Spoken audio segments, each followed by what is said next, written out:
next shot. So you'd like to see how short it is.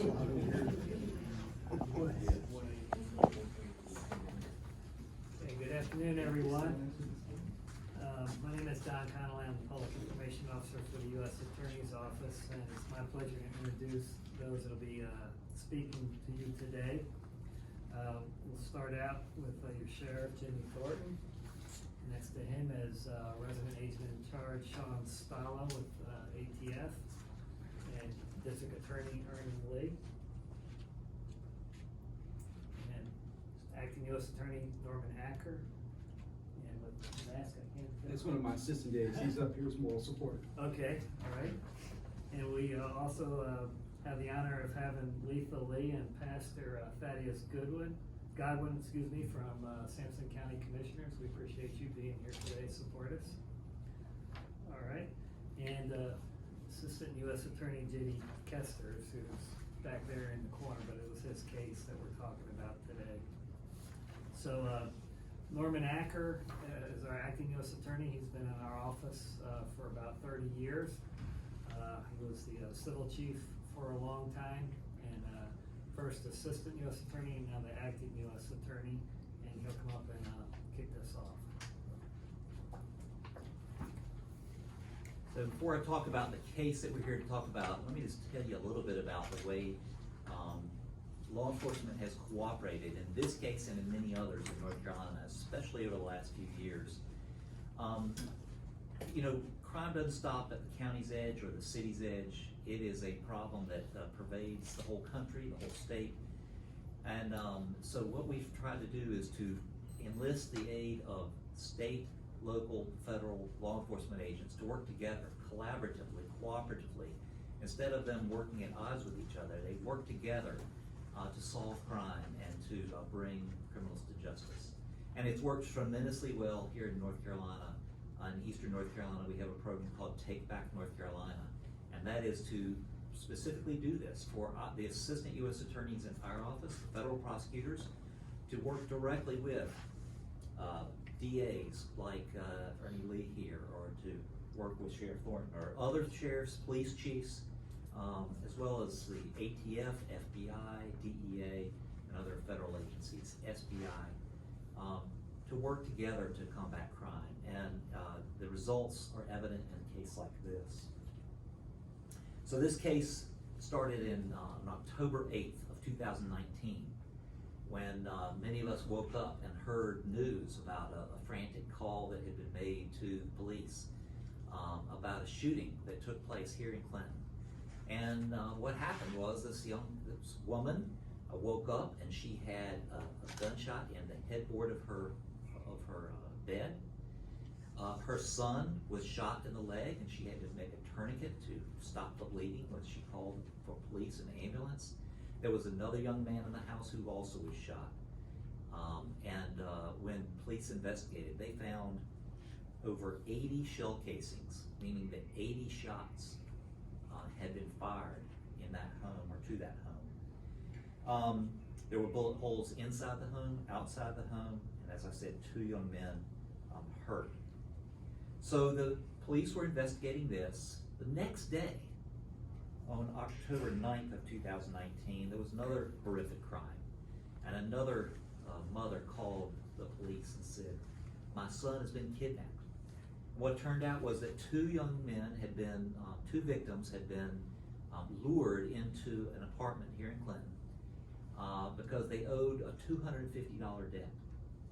And when they got there, they were taken captive, they were tied up, they were beaten with a belt and with a mallet, they were threatened. It was basically a 3-hour torture session. And they obviously were afraid, but the kidnappers called the mother and demanded a $300 ransom for her son. The $250 for the debt, and $50 just for their time and effort. They were hungry and wanted to eat. Horrific crime. Clinton police officers, sheriff's deputies from Sampson County, as well as the ATF, pooled their resources. This is what we've been doing over the last several years. So they got together and worked together to create a rescue plan to rescue these two young people. And they did. They rescued them. 3 people were arrested at that time, 3 of the perpetrators. There were 5 perpetrators in all. 3 of them were arrested that day: Isaiah Jeremiah Fennell Best, Leonard Edward Wilson III, and Ethan Gabriel Autry. They also found 2 semi-automatic firearms in the house. Later investigation showed that those firearms were the ones that had been used the day before in the shooting at the first house. Further investigation showed that there were videos, so the other 2 co-conspirators in this kidnapping actually took videos of part of this torture session. And ultimately, those were recovered, and the 2 additional defendants who are siblings, Haley Michelle Corbett and Anthony Neal Corbett, were charged with taking part in the kidnapping.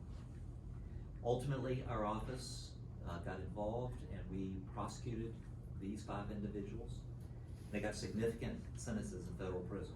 If you don't know, in federal prison, for the most part, if you get a certain sentence, that's the sentence you're going to serve. So Isaiah Jeremiah Fennell Best received 336 months in federal prison. That's a very long prison sentence, and he will not be terrorizing the people of Clinton any longer. Leonard Edward Wilson III also received a substantial sentence of 306 months. Ethan Gabriel Autry received 274 months. Then the siblings who were there and participated by watching and videoing it got sentences of 45 months and 87 months, respectively. Now, how did these people come together? How did these 5 individuals get to know each other? Well, they were involved as drug dealers in a drug ring selling methamphetamine. And the investigation revealed that the alleged source of their supply was the father of Anthony Neal Corbett. The father's name is Neal Corbett. And Mr. Corbett, Neal Corbett, his father, is currently facing narcotics-related charges from our office in federal court. And if found guilty, he would serve a mandatory minimum of 10 years in federal prison. And additionally, while being held on these federal charges, investigators discovered evidence linking Anthony Neal Corbett, the son, to the disappearance of William Jimmy Graham of Newton Grove. This had been a case that had been difficult to solve, and the governor had offered a $5,000 reward.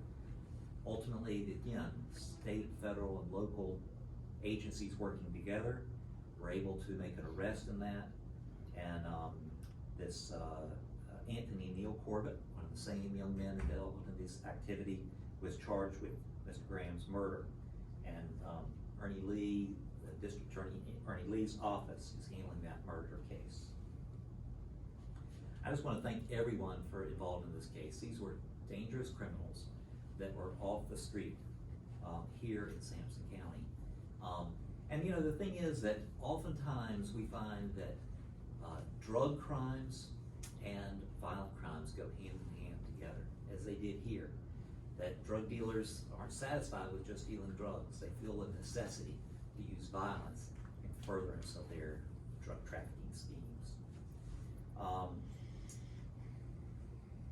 Some of the people I wanted to thank is Task Force Officer Kevin Perry of the ATF has done a fabulous job in this case and in other cases of being doggedly determined to bring people to justice when they've committed crimes. But also all of the narcotics and violent crime investigators at the Sampson County Sheriff's Office and the Clinton Police Department. Again, Police Department and Sheriff Department working together in collaboration with the District Attorney's Office and the U.S. Attorney's Office to make sure that the right people are brought to justice before the right court. Also want to thank ADA Assistant District Attorney Arnetha Gillis and Robert Thigpen, who regularly assist and work with our office in deciding which cases should go federally and which cases should be prosecuted in the District Attorney's Office. Finally, I'd like to thank J.D. Kesters, who is the lead attorney from our office on this case, and Special Assistant U.S. Attorney Tyler Lemons, who also is working on this case. And they are both working on additional investigations of crimes in this area, including methamphetamine trafficking. And then I want to turn the program over to the elected sheriff for Sampson County, Jimmy Thornton, and after him, the elected district attorney, Ernie Lee, will have a few words, and then we'll take your questions. Thank you. Good afternoon. As Norman said, we couldn't accomplish here in Sampson County what we've been able to the last 20 years without the help and assistance of other outside agencies. And without question, Norman, you all have been a tremendous benefit to us. And Sean, I could stand up here and talk for hours about the number of cases dealing between us and other federal agencies in the SBI. And we're small county folks, okay? But our accomplishments have been far greater than I ever imagined 20 years ago. And we've sent a lot of people to prison. I don't take glee in that, but however, you know, the fact that we've got some bad players off the street keeps our people safe in this county. And I said 20 years ago, the drug problem that we had here was driving everything in this county. We don't have that same problem today. And we don't have it because of these individuals, these agencies, our district attorney's office, everybody's on the same team. And to be successful, we've all got to be on the same team, including, you know, our county leaders. And it's so important to us, and it's most important to the people of this county. And I'll forever be grateful for all that y'all do for us. And we're gonna keep doing it, aren't we? Good, absolutely. But I do appreciate you folks coming, because the only way for everyone in this county to know what's going on is for you, the media, to put it out there, okay? And most people don't really have a clue what all's going on in our county. And we gotta protect people, and whatever it takes to do that, we will do that. Thank you. Ernie? Thank you, sir. As district attorney, it's my honor to be up here with the United States Attorney. I appreciate that very much. It's also my honor to be up here with the Sheriff of Sampson County. He and the Sampson County Sheriff's Office are very aggressive in the prosecution of drug investigation and assisting me in the prosecution of drug cases, firearms cases, and other type cases. I think this is one of these cases that truly does show that federal, state, and local law enforcement can and do work together to make sure that justice is done. That's very, very important.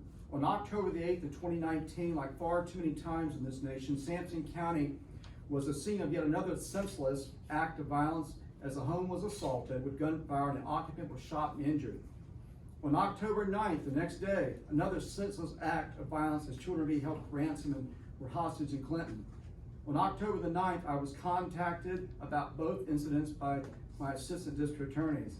On October 10th, I was in this very room with Sheriff Thornton, as well as members of the Sampson County Sheriff's Office, his detectives, and arrests had been made at that time. We were also informed at that time the United States Attorney's Office was very much interested in this case.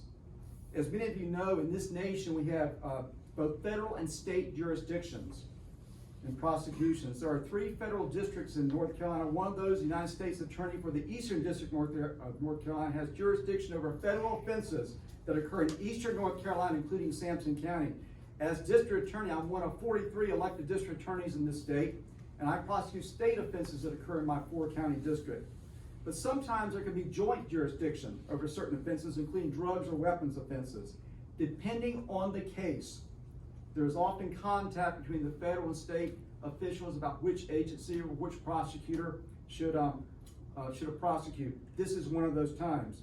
I appreciate the interagency cooperation from the United States Attorney's Office, the District Attorney's Office, the Sampson County Sheriff's Office, the Clinton Police Department, the North Carolina State Bureau of Investigation, and the Bureau of Alcohol, Tobacco, Firearms, and Explosives, and making sure these cases are not only investigated but also prosecuted.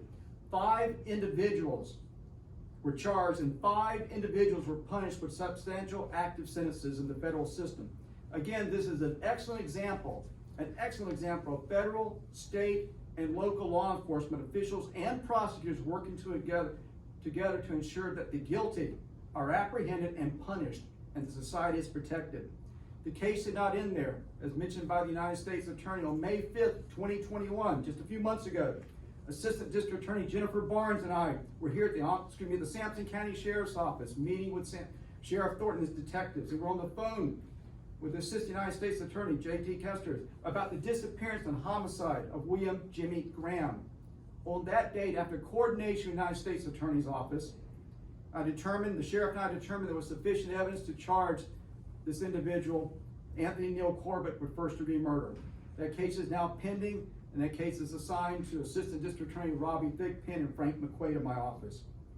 I appreciate the hard work of my assistant DAs, including Robbie Thigpen and Arnitha Gillis. They kept me updated throughout this investigation. They maintained contact with the United States Attorney's Office, and they also provided regular assistance to the United States Attorney's Office. Robbie Thigpen is here today. Arnitha is in New Bern at this time. She's meeting with medical witnesses on a Jones County murder case that she's now preparing for this office. Thank you, United States Attorneys. Thank you. That includes both former United States Attorney Bobby Higdon and the current acting United States Attorney Norman Acker. The Assistant United States Attorneys, I really appreciate you guys. I was an assistant DA for 24 years, so I know what it's like being an assistant, and I really appreciate you guys. The Sheriff Thornton does a tremendous job in this county, as you all well know. The Sampson County Sheriff's Office, who work very hard, and I can tell you, they're out working hard at night so we can be in our beds safe asleep, and I appreciate that. The Clinton Police Department, the SBI, and the ATFE. I can tell you who the winner is in this case. Justice has won. Because why? Prosecution occurred, incarceration occurred for all 5 of these individuals. Thank you very much for the interagency cooperation from all these agencies. Thank you. Let me say 2 additional things. One is, we mentioned 5 charges that have been completed and sentences done. There are 2 charges that we mentioned, both a drug charge for Neal Corbett, and the murder charge that's pending in Ernie Lee's office. Those are allegations only. Those have not been proven in court. And so until something's proven in court, they're allegations only, and the defendants are presumed innocent until proven guilty.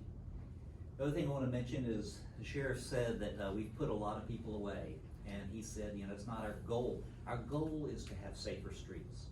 And our goal, the way we do that is by specifically targeting the worst of the worst. So we don't want to just put a whole bunch of people in prison. That's not our goal. Right, Sheriff? That's right. Right, Arnie? That's right. Our goal is to target the worst of the worst and to take those people off the street so that hopefully our streets are safer. And we'll take your questions.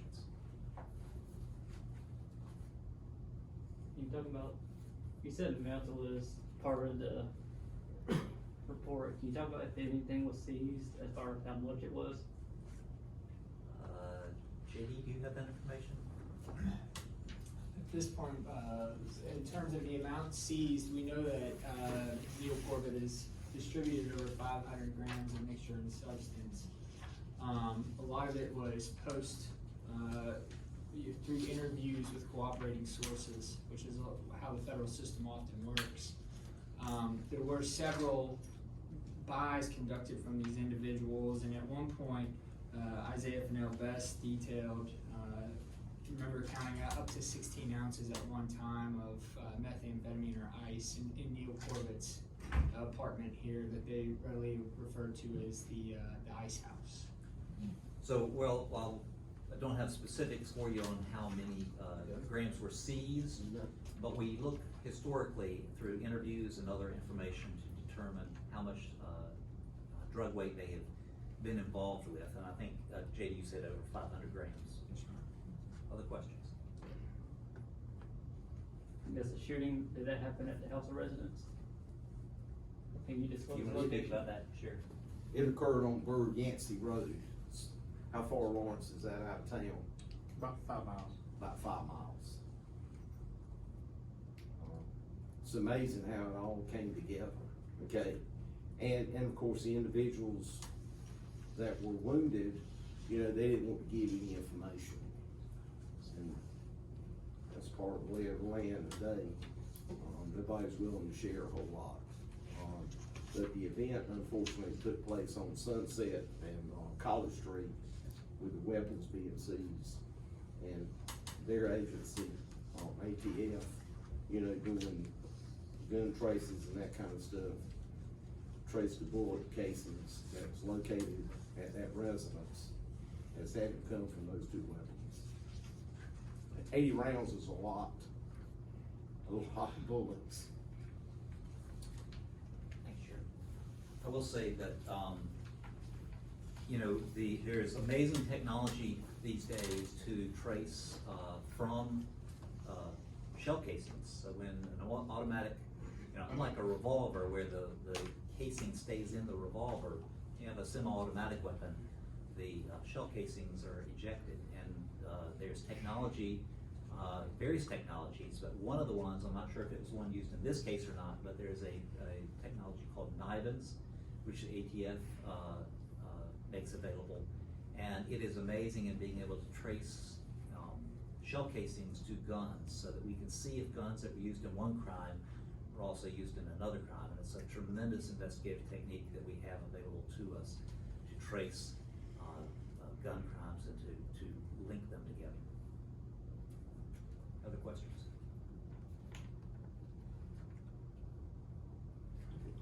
Yeah, go ahead, Ernest. Okay, one thing, I just want to echo what the United States Attorney said. Even though we have a murder charge pending against an individual here in Sampson County, the United States Attorney is correct. Everyone is presumed innocent unless until proven guilty beyond a reasonable doubt.